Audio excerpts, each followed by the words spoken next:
Hello, good morning mga ka-sisters.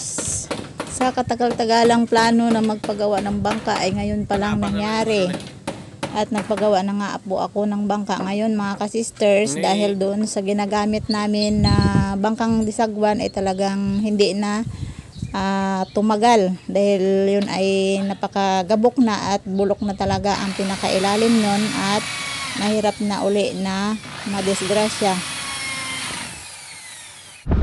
Habang nga pala pinapanday yung aming bangka at hindi pa tapos ay nag-decide na kami ni Eric na pumunta ng kabilang bayan para bumili ng makina. Bali, ang bibilhin pala namin ng makina ay yung katulad din sa bangka ni Eric na ginagamit na sumo resin na utso. Yun ang gusto talaga namin na bibilhin dahil kabisado na ni Eric yung ganon at sinama namin si Eric para siya ang mag-guide sa amin dahil kami ni Kamister ay talagang wala pang kalam-alam. Karating nga pala namin dito sa bayan, sa Occidental kami nakapunta ay ito na nga at nakahanap na kami ng tindahan na aming bibilhan ng sumurising na numero 8. Ayan. Bali pinaubaya ako na kay Eric yung pagbili ng makina na yan dahil ako ay wala akong alam at maging si Kamister ay kunti lang din ang alam at si Eric ang may kakayahan at kabisado niya yung ganitong makina. So ayan. At pagkatapos nga pala na nabayaran ko yung makina ay ito nga at kailangan talaga palang testingan ito. Kailangan paandarin para malaman kung ano ang diferensya at kung okay naman. Dahil ganyan talaga pag bumili ng isang gamit, kailangan testingan.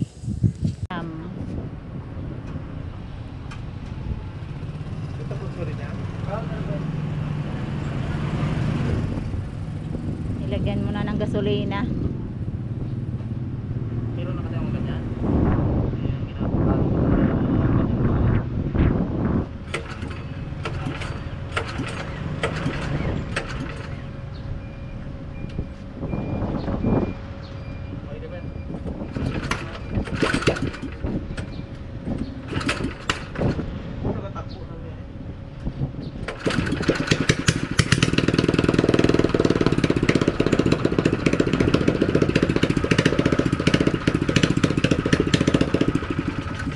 So ayan, pagkatapos nga pala na subukan na testingan ay naging okay naman yung makina at ito na nga at ura-urada na kaming umuwi dahil yung ulan sa unahan namin ay talagang nagbabadya na bumuhos at kami ay walang dalang kapote at baka kami ay mabasa, mahirap na at baka matunaw.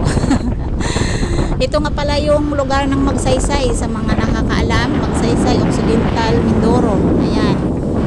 Puro palayan ang nasa palibot niyan mga ka-sisters. So medyo malayo-layo naman yung papunta sa amin dahil napakahirap dito ang daan lalo pag pumunta na dun sa pinakadulo no, na ang tawag doon ay spillway na laging may aksidente na nangyayari. So dito nga pala ako sumakay sa motor ni Eric dahil si Kamister ang pasakay nung makina at saka lahat ng mga binili namin.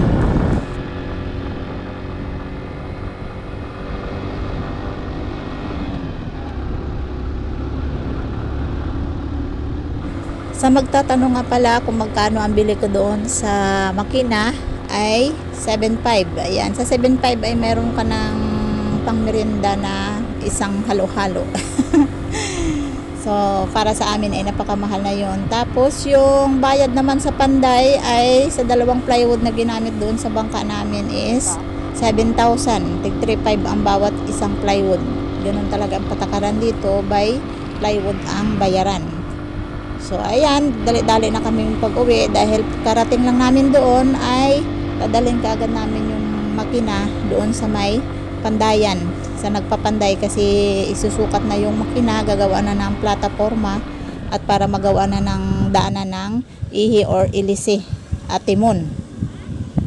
Pagkatapos nga pala na mapanday o maayos yung aming bangka ay dadalhin na pauwi sa aming bahay. At ito na naman tayo sa update ng ating pinagawang bangka.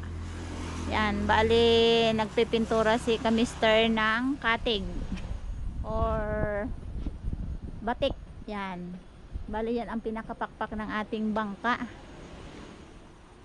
Pinipinturuhan niya at napili naming kulay ay green. Yan. Tapos yan. Dito sa kabila naman ay pininturahan niya pa rin. Yan, dinublihan niya ng pintura yung pagmasilya nitong bangka na to. No. Ito yung kulay blue pero may kasama siyang epoxy. Tawag niyan ay yung masilya. Ayan.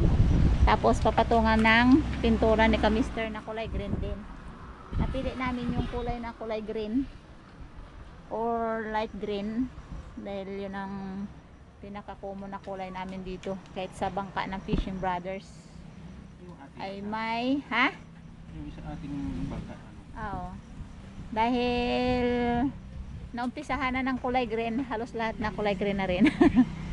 Yung bangka na sagwana namin ay kulay green din, kaya yan na lang ang pinakulay ko dito sa bagong bangka namin.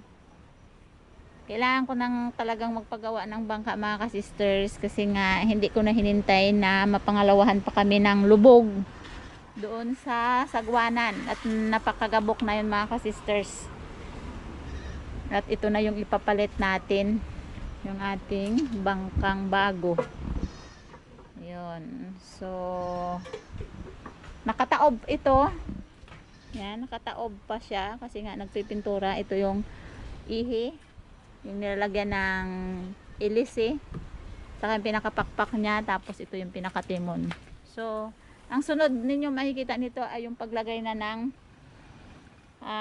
pagkabit na ng makina at paglagay ng batik. Yun, bali doon na yun sa baba namin lalagyan ng batik para hindi mahirap ang pagbuhat nito. Sabay lutang sa dagat para makita natin ang takbo ng bagong bangka natin.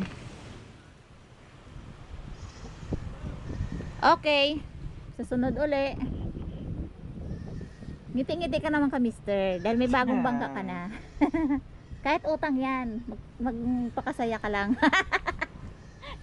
Siyempre, papalitan na yung ating bulok-bulok na ating sagwanan.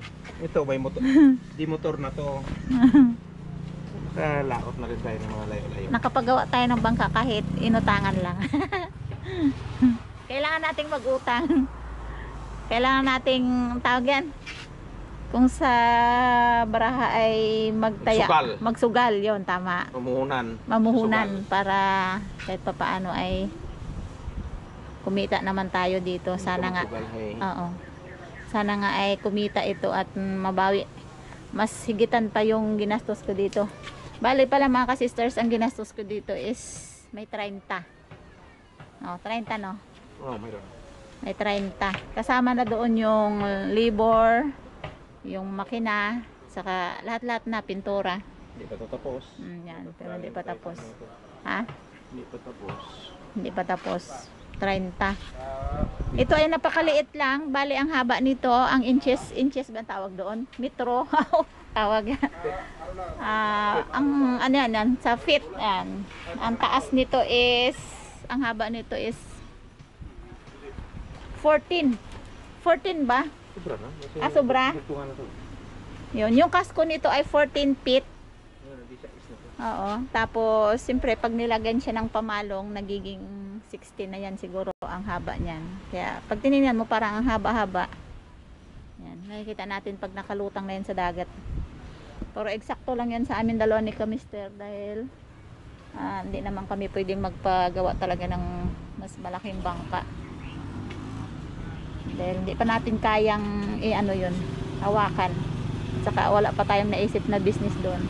So, ito lang muna yung pinagawa namin. Parang may balak yata ang paggawa na malaki.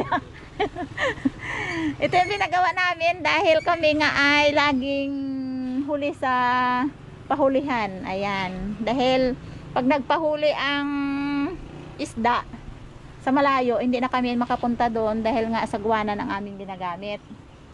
So, ito talaga ang kailangan yung bangkang dimotor. Para kahit papaano naman maka huli-huli tayo ng marami. Yan. Yan ang purpose kung bakit nagpagawa tayo ng bangka at madagdagan pa yung ating hanap buhay. Yan. Wala naman tayong hanap buhay kundi ito lang talaga pangisda. So, ayan. Susunod uli mga ka-sisters. Nakita nyo na ito ay nakalitaw na sa dagat. Salamat sa sponsor. Bakit may nag-sponsor? Hay? Wala mag-sponsor yan. Inutang mo yan eh. Inutang ko yan baga. Huh?